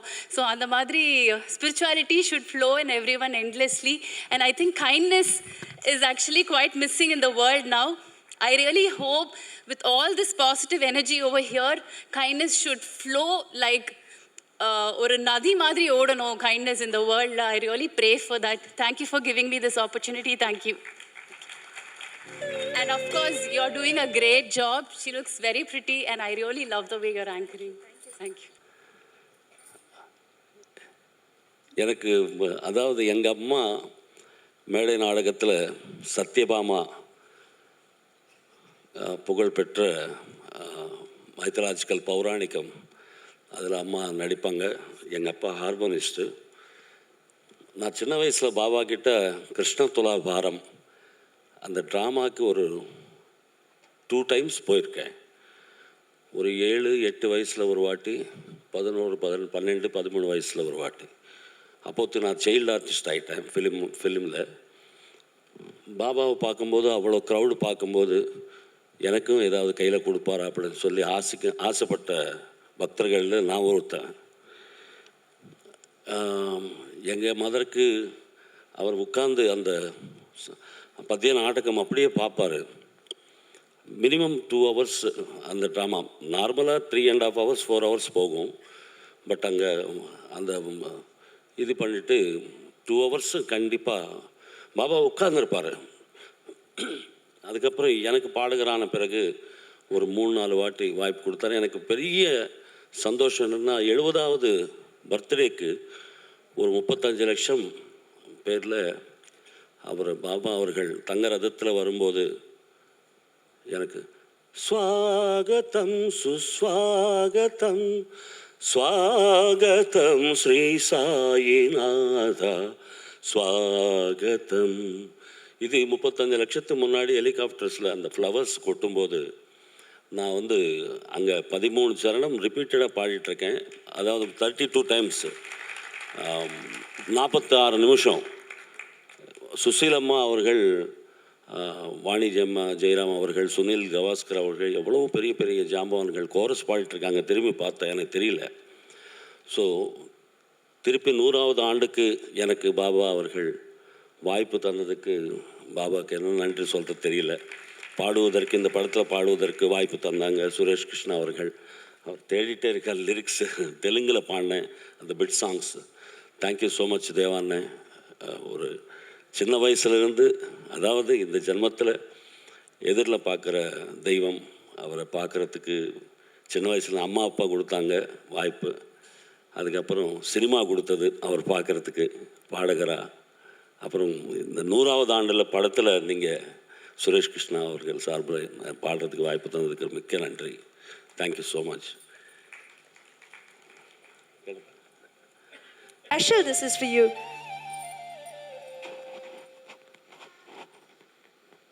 Sairam, koti koti pranams and namaskaram at the lotus feet of our beloved Bhagwan, Sri Satya Sai Baba.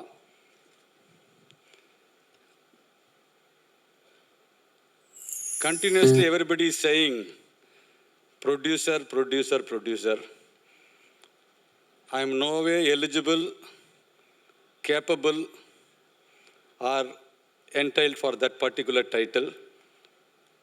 But this whole journey is purely, it's a divine will. I want to take about 2 minutes sometime and tell you exactly how this film happened. Before that,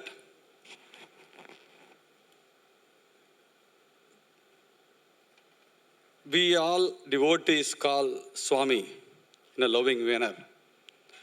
Every bit of my life and action is only guided and performed by him. In this film, for this film to happen, the most important person who made this film happen is Sri Ratnakar, who is the managing trustee of Sri Satya Sai Central Trust. Not only me, every Sai devotees, every person who is going to witness this film, we all, on behalf of all of them, brother, I express my gratitude to you for making this happen.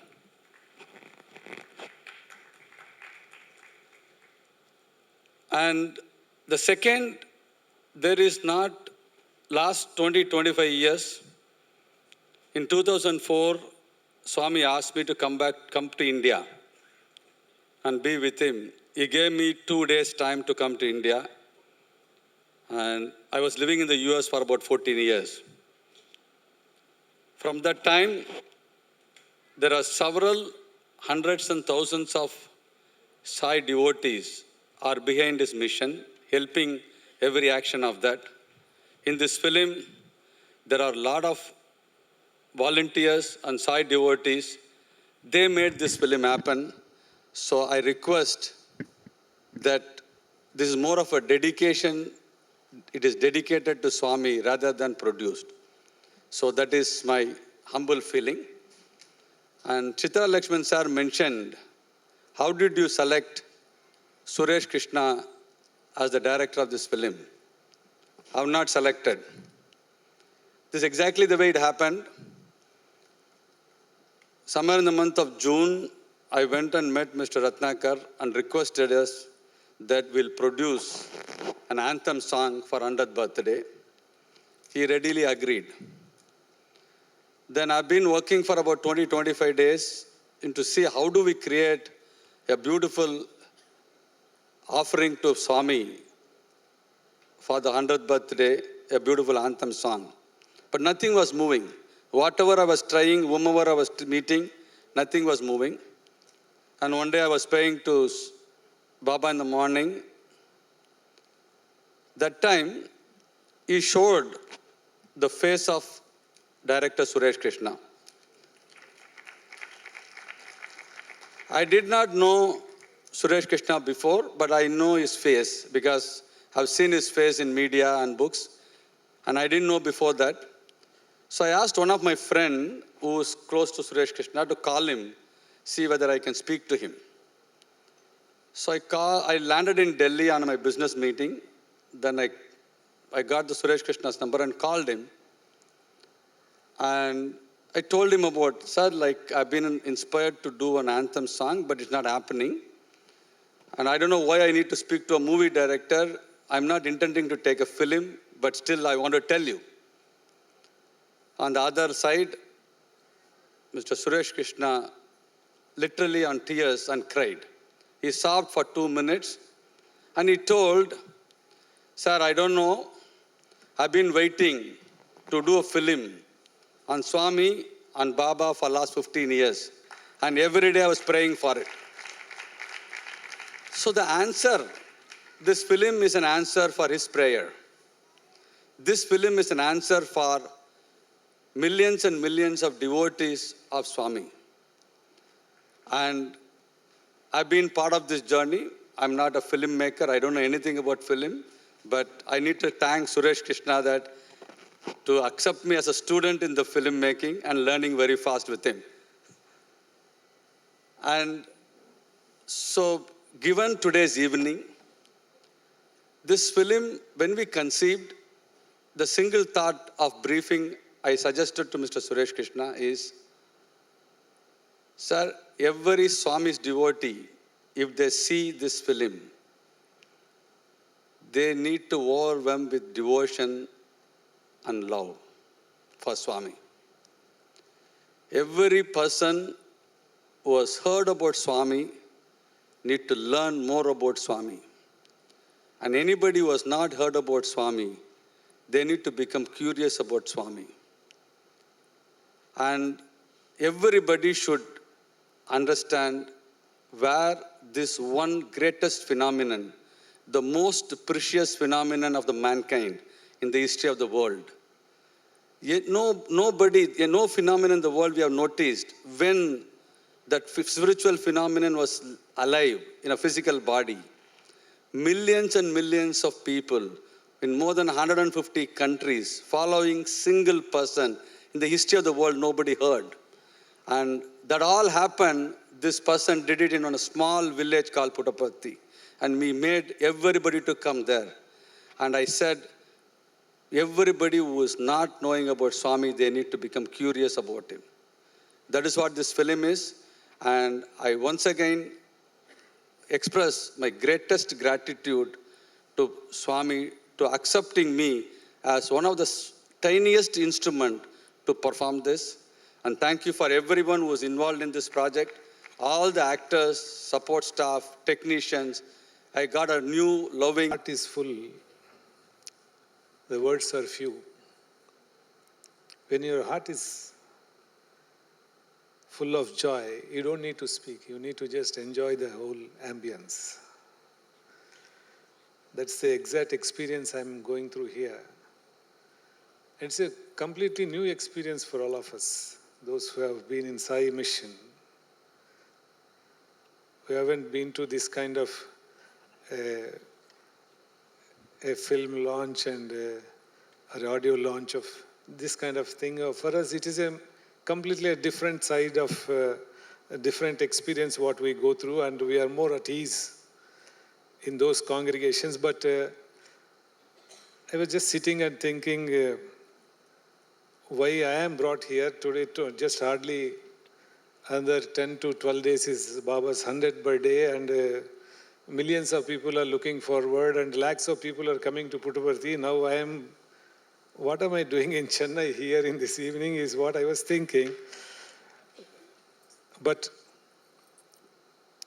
we all feel that we firmly believe that everything that wherever Baba's, anything to do with Baba, without his permission, without his will, it cannot happen, and Ananta is one of such beautiful happenings.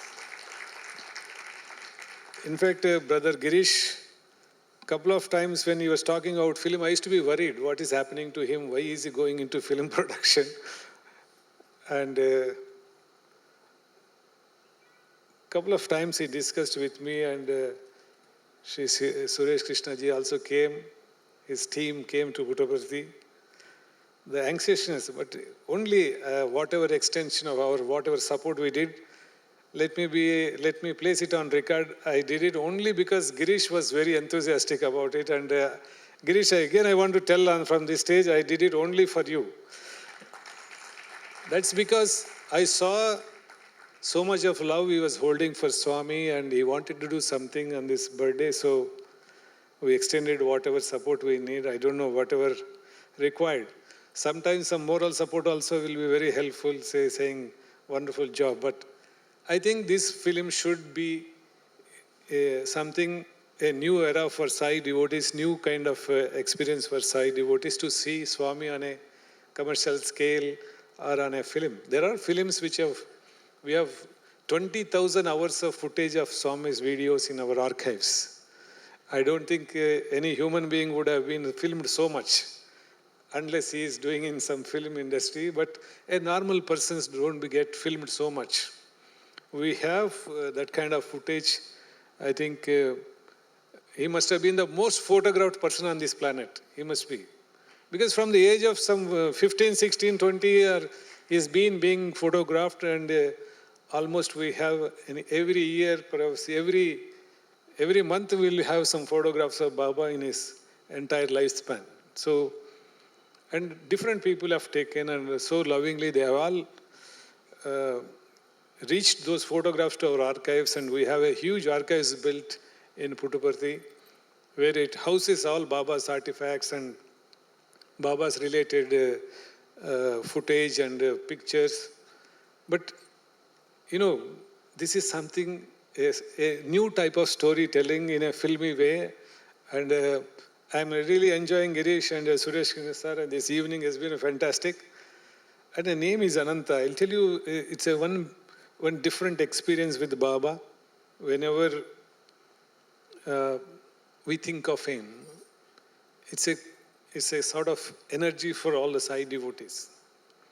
After Baba's Mahasamadhi in 2011, I was in the office sitting. Some people, 4 or 5 people wanted to see me. They asked my appointment, and I said, let them come in. So they came, and our people ushered them in, and they came inside and sat in my office in front of me. All of them look like Chinese. 5 of them, and they're all like, you know, I am trying to say something, they can't reply because they don't know English, nor I know Chinese. So they're all looking to one person in that 4 or 5 people. One of them knows little bit English, but not fully. Nor he can converse in English.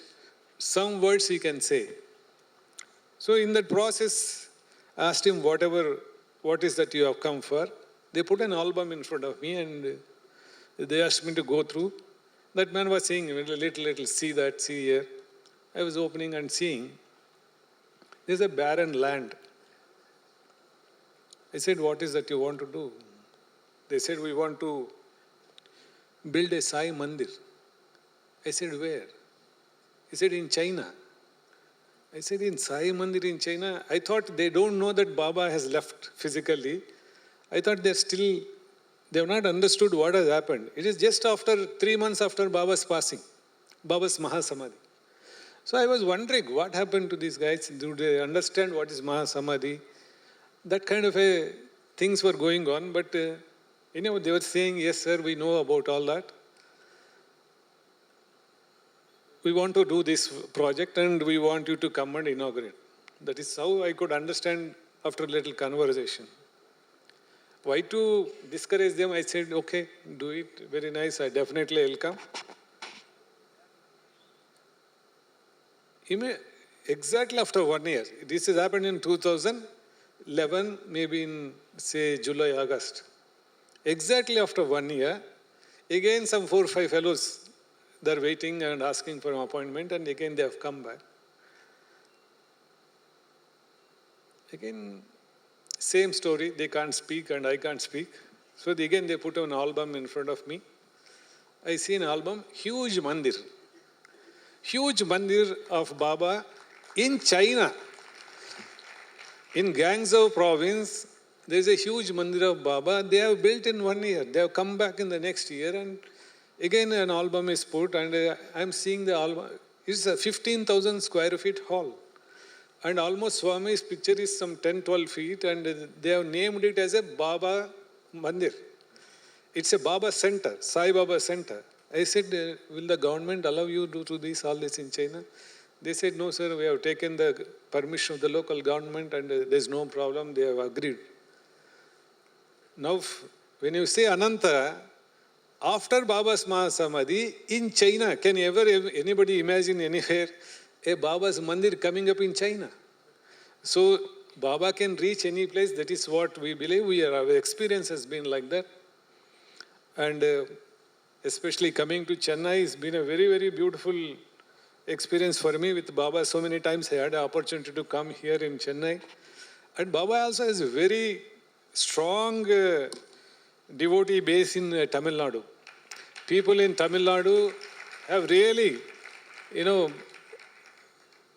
his coming to Tamil Nadu is dated back, almost recorded, is 1943.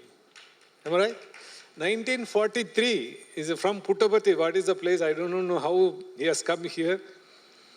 In what is the mode of transport? I have no idea. From there he has come in 1943. I don't know who hosted him and how they took care of him. But from 1943 onwards, he has traveled almost every nook and corner of Tamil Nadu and there are such committed devotees. And today for a film function, when I come, bhajan is going on. It is something only Satya Sai institution, Satya Sai Baba can do this. Nobody else you can witness these kind of things. Where will you see a film launch, film audio launch and a film, of course it's about him, but there will be so many other aspects to that. But here, so beautifully they are doing bhajans here when we enter here. And everybody is talking. I think it's the will of Swami to enter so many lives through this kind of beautiful film. And I see people are talking, the actors, the directors, some of them, music directors, all of them are saying and remembering how they have been associated with Swami. This one more, it's a daily miracle with Swami. It's not just miracle.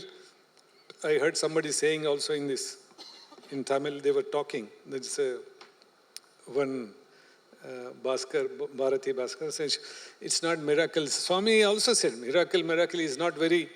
Baba said, miracles are my visiting cards. It's just a visiting card. So you are both, see, once he gives you a visiting card, you exchange a visiting card, you don't expect him to give you a visiting card every time you meet, you become friends. Okay?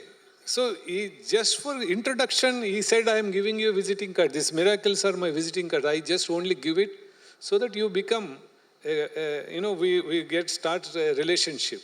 After that, you don't expect, every day you don't expect a visiting card every time you meet, right, your friend.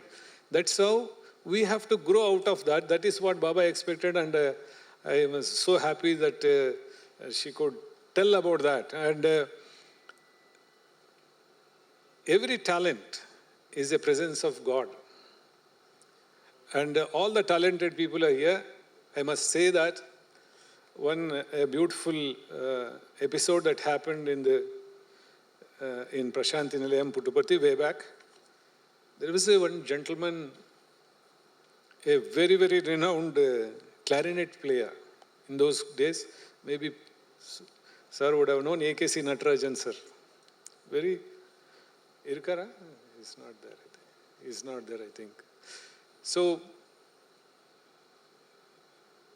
first time when A.K.C. Natarajan came to see Swami, Baba was also very young and so Natarajan sir, Swami was talking. He had taken his clarinet to Baba's room and Baba was asking, what is this clarinet, how do you press all that? Maybe some conversation happened. And maybe A.K.C. Natarajan said about this is a sarigama, whatever notes he was telling, Baba was little more inquisitive and talking. And A.K. Natarajan seems to have told Baba, Baba, you wait, I am going to play on the dais. So when I come to the stage, I am going to play, you enjoy it. You may not understand sarigama much. That is what he seems to have said. He said, okay, fine, you are going there, but for me, you play something here. Swami Baba asked him, please play something here. Then he said, he obliged him and said, okay, I will play for you. Then he took the clarinet and started playing. Apaswaram, it's not coming. The sound is going out of tune. He thought maybe, then he set right everything. Again, twice, thrice, 4 times, 5 times, he tried. It was giving some apaswaram. He was a bit perplexed. Imagine you are a renowned clarinet player in the country and things are not okay. Then Swami was smiling, Baba was smiling and watching him. Maybe that is the blessing of God. He realized he made a mistake and he immediately fell at the feet of Baba and said, Swami, have I done any mistake? Please forgive me. Then Baba said, Natarajan, you remember, all this whatever you have name and fame and because of this talent, it is a blessing of God. It is not you have done anything for yourself. When you blow into this clarinet, I make the sound.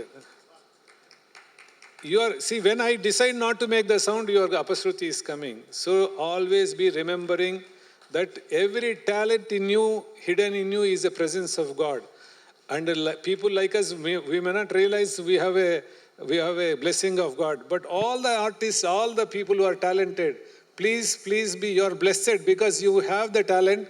That is the presence of God in you.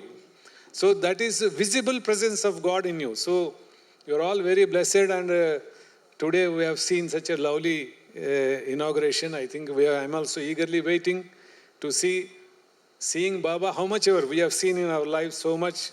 We miss him now also. I think we are eager to see Girish. I want to see this whole film very, very soon. In whichever, we want to see him again. That is the feeling every Sai devotee on this planet has got. They want to see him. So whenever you do something, you have done a great job for, I don't know commercially how much, what it is. I am not going to that.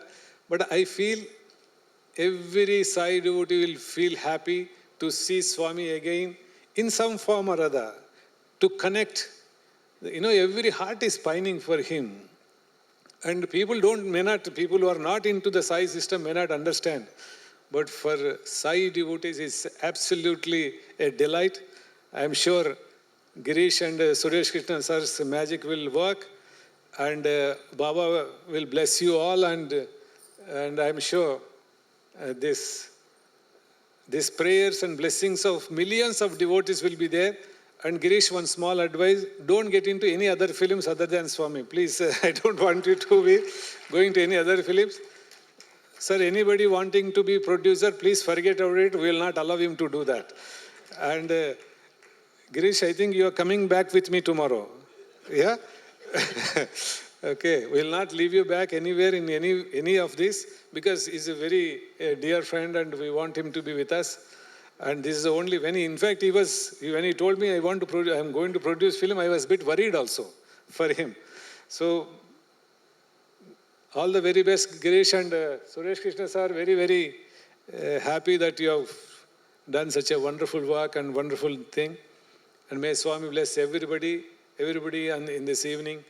And I don't know the names of people, but may God bless you with all abundance of love, peace, prosperity, and not only you, your children, your neighbors, everybody be happy. Loka samasta, sukhino bhavantu. Sai Ram, thank you.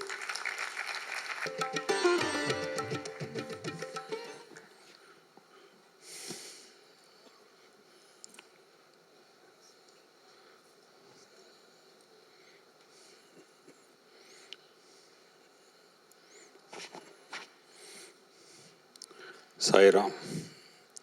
Thank you, Ratnagar sir. Thank you so much. No words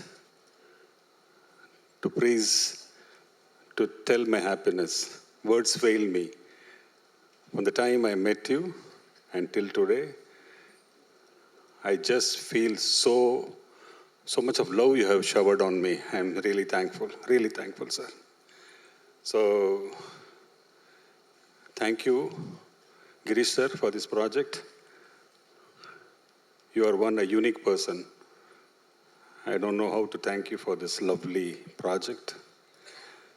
Blessed am I, truly blessed. நான் பாட்டுக்கு ஒரு தடவை சொன்னா 100 தடவை சொன்ன மாதிரி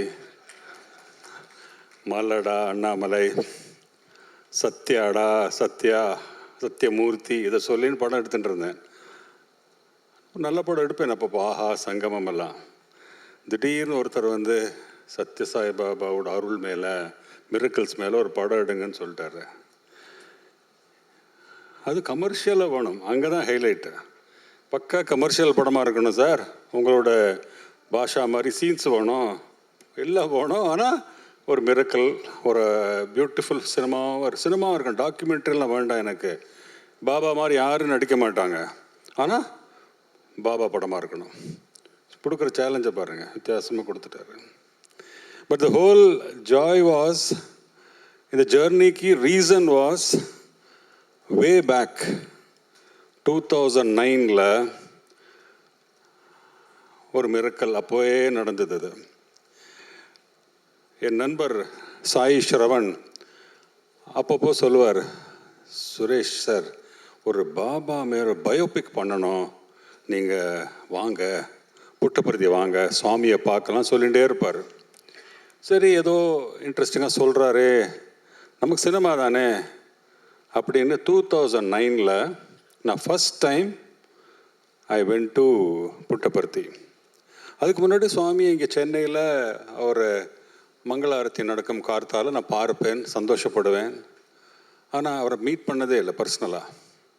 அன்றைக்கி 2009 அவரோட ஈவினிங் தர்ஷனில் அவர் அப்படியே அவரோட வீல் சேரில் எல்லாரையும் அந்த குல்வந்த் ஹாலில் எல்லாரையும் பார்த்துட்டு என்னை ஒரு தனியாக ஒரு பிளேஸில் இடம் கொடுத்தாரு.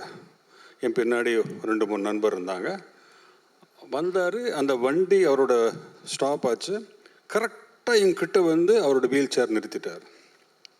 நிறுத்திட்டு என்னை பார்த்தாரு. பின்னாடியிலேருந்து ஒருத்தர் பாங்கோ அப்படின்னாரு. நான் கடகடன்னு கிட்ட போயிட்டேன். என்னை பார்த்து தெலுங்கில் பேசினார். చాలా రోజు తర్వాత వచ్చావే, ఎందుకు ఇప్పుడు దాకా రాలేదు, వచ్చేసావుగా చాలు அப்படின்னா இவ்வளோ வருஷமாக நீ எங்கே இருந்த, ஏன் வரல, சரி வந்துட்டா இல்லையா, அது போகிறோம் அப்படின்ட்டார். எனக்கு கபுன்னு அழுக வந்துடுது. Sir what is he saying? I mean if you have called me I would have come long back. I was waiting for such an opportunity. Swami was telling that. I didn't know the meaning, I didn't understand anything. அப்படியே நமஸ்காரம் பண்ணேன், அவர் கிளம்பிட்டார். சாய் எல்லாம் என்ன sir இது, பெரிய பாக்கியம் sir, அது blessing sir அப்படின்னாரு. ஆமாம் Sai, I wish it is something happens. I don't know what he meant, but it was nice. Then after that, after 2-3 years, Swami passed away. Then after that, nothing happened. அப்படியே வருஷக்கணக்காக என்னோட cinema, என்னோட ஜேர்னியில் இருக்கேன். திடீர்னு போன வருஷம் ஜூனில் மார்னிங் ஒரு 3:30 நான் பாபா பற்றி எந்த நினைப்பும் இல்லை. திடீர்னு 3:30 எனக்கு ஒரு கனவு. பாபா கனவுல ஃப்ளஷ் அண்ட் பிரெட்டில் ஐ குட் see him. எனக்கு அப்படியே விபூதி கொட்டுறாரு என் கையில். எல்லாம் இப்படி விபூதி கொடுக்குறாரு. சுவாமி பார்த்து நான் ஒரு மாதிரி இதாயிட்டேன், நான் த்ரில் ஆகிட்டேன், எஸ்டஸியில் இருந்தேன். அப்படியே ஏந்துட்டேன். அந்த dream I wanted to sustain பண்ணணுங்கிறதுக்காக அப்படியே கண்ணை மூடி அதை ரீகேப் பண்ணிகிட்டே இருந்தேன் அந்த ட்ரீமை. Then I knew it cannot be a dream, it is something Baba is trying to say. உடனே சாய்க்கு மெசேஜ் போட்டேன், சாய் இந்த மாதிரி ஒரு மேட்ரு சார், நீங்கள் பிலீவ் பண்ண மாட்டீங்க, நான் சொல்கிறது ஜூன் 2024 நான் நேற்றுக்கு தான் ரத்னாகர் சாரோட உட்காந்து இந்த மேட்ரு பயோபிக்ஸ் அப்போவே பிளான் இருக்குது சார், உங்களை வச்சு பண்ணலாமா, நாங்கள்லாம் டிஸ்கஸ் பண்ணிட்டு இருக்கோம்னு சொன்னார். Look at that. எங்கேயோ எனக்கு கனவுல is telling day before they have been talking about me in Puttaparthi. Sir நீங்கள் வரணும் சார், டெஃபினட்டாக வரேன், பிளான் பண்ணுவோம் சொன்னார். அப்புறம் நடக்கலை. அதுக்குள்ளே வேறு மேட்டரில் போயிட்டே இருந்தது. திடீர்னு ஒரு நாள் கிரீஷ் சார் வந்தார்.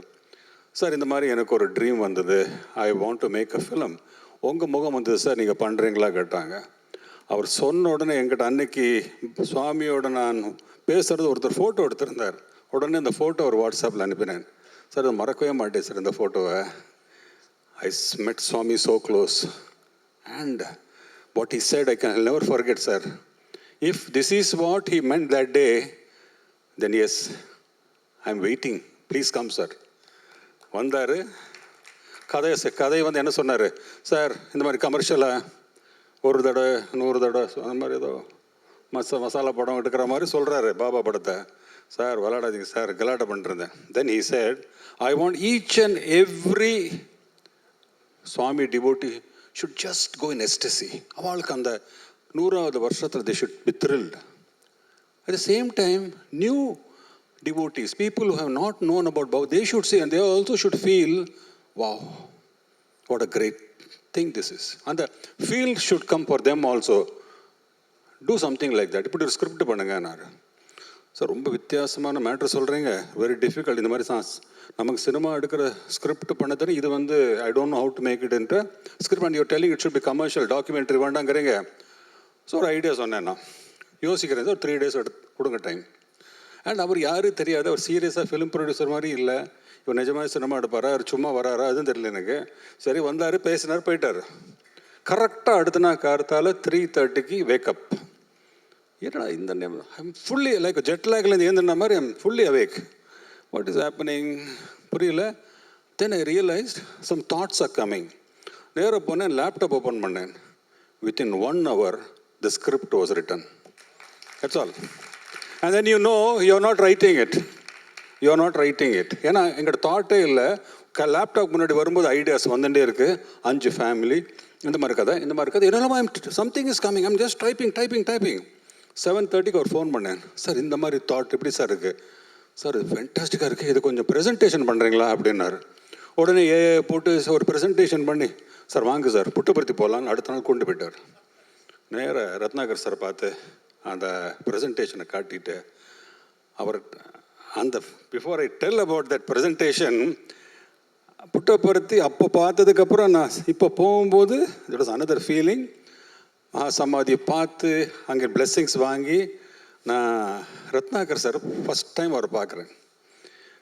அந்த ரூம் போகும்போது அந்த இடமே பியூட்டிஃபுல்லாக இருக்கும். அவரோட ஃபஸ்ட் ஃப்ளோர் வந்து அவரோட அந்த entrance, you feel that is it's a divine place. அவர் அங்கே உட்காண்டிருந்தார் சேரில், அந்த ஒயிட் அண்ட் ஒயிட்டில், பின்னாடி இந்த பெரிய ஃபோட்டோ. அவரும் கிரீஷும் கொஞ்சம் நேரம் பேசிகிட்டு இருந்தாங்க. எனக்கு Ratnakar sir is blood relation of Baba, the brother's son. அவரே பார்க்க பாபாவோட ஃபோட்டோ பார்க்குறேன். நம்ம டைரக்டர் அவரோட கண்ணை ஜூம் பண்ணி பார்க்குறேன். அவரோட அந்த இயர்ஸு, அந்த smile, S that smile was magical. என்ன ஸ்மைல் சார் அது? ஐ மீன் anybody with any problem, if they come and sit before you, they will just, you will kill them with your smile.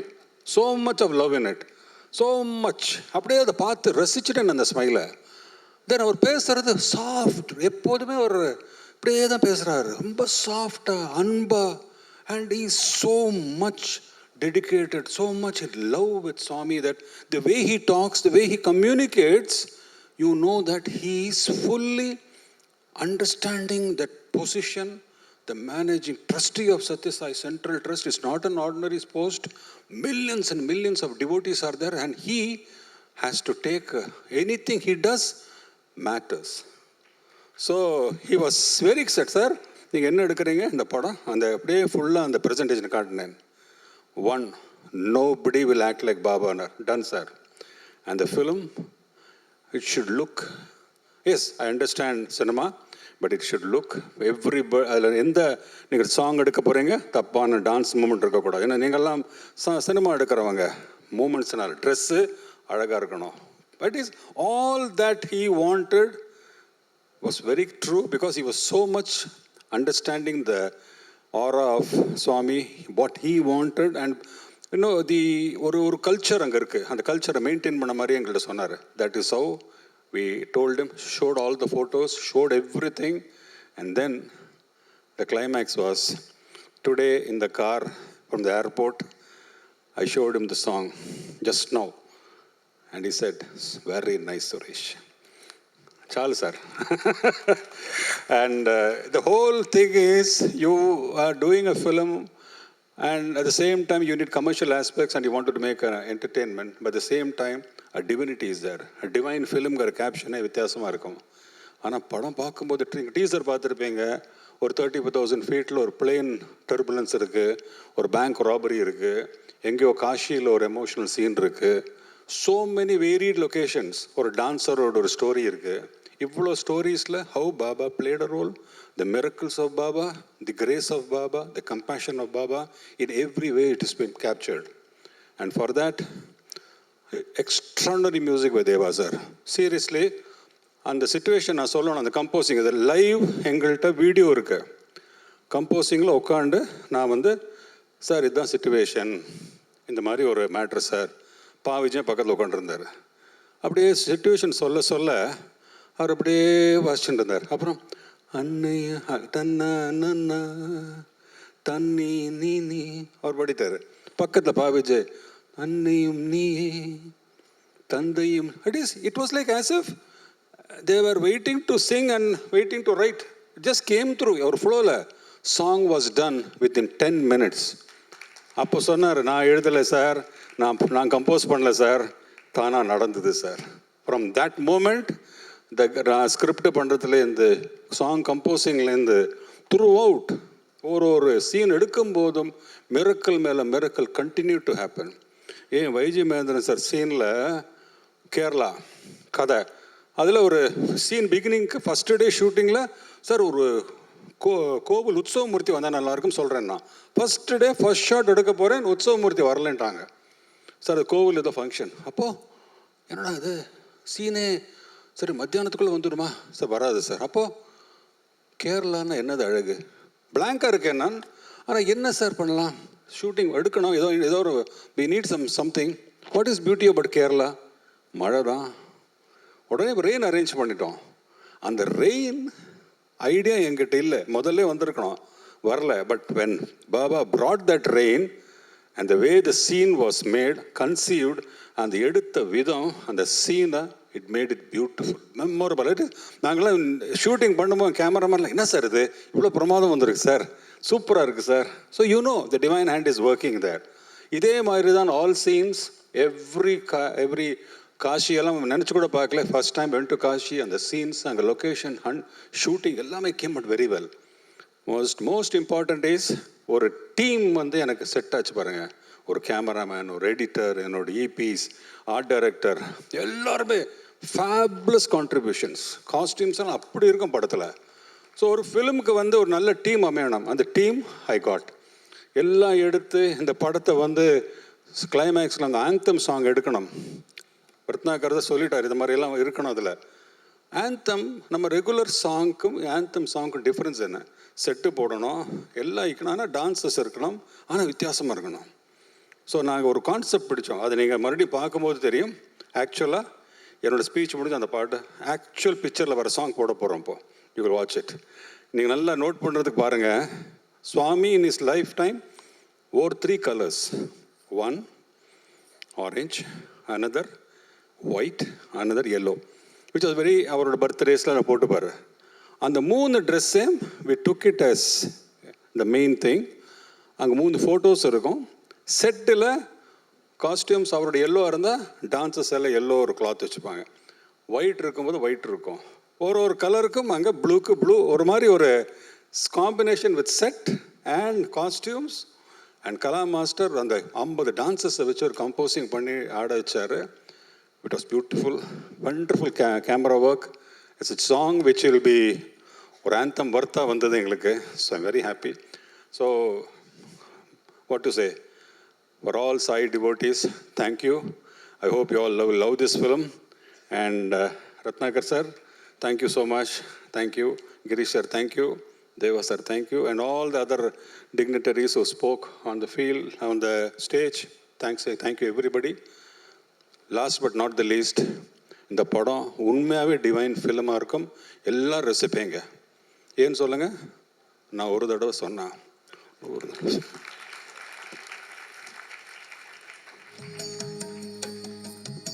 finished in style அப்படின்னு சொல்லலாம். மீண்டும் சுரேஷ் சாருக்கு ஒரு பெரிய நன்றி. And அவர் சொன்ன மாதிரி we have the original video for you and அதை ஸ்க்ரீன் பண்ண போகிறோம். ஸோ அனந்தாலேருந்து ஒரு சாங் நீங்கள் ப்ரீவியஸாக கேட்டிருப்பீங்க, ஸ்டார்ட் ஆஃப் த ஒகேஷனில் லிரிக்கல் வீடியோவாக கேட்டிருப்பீங்க. இப்போ அதனுடைய ஒரிஜினல்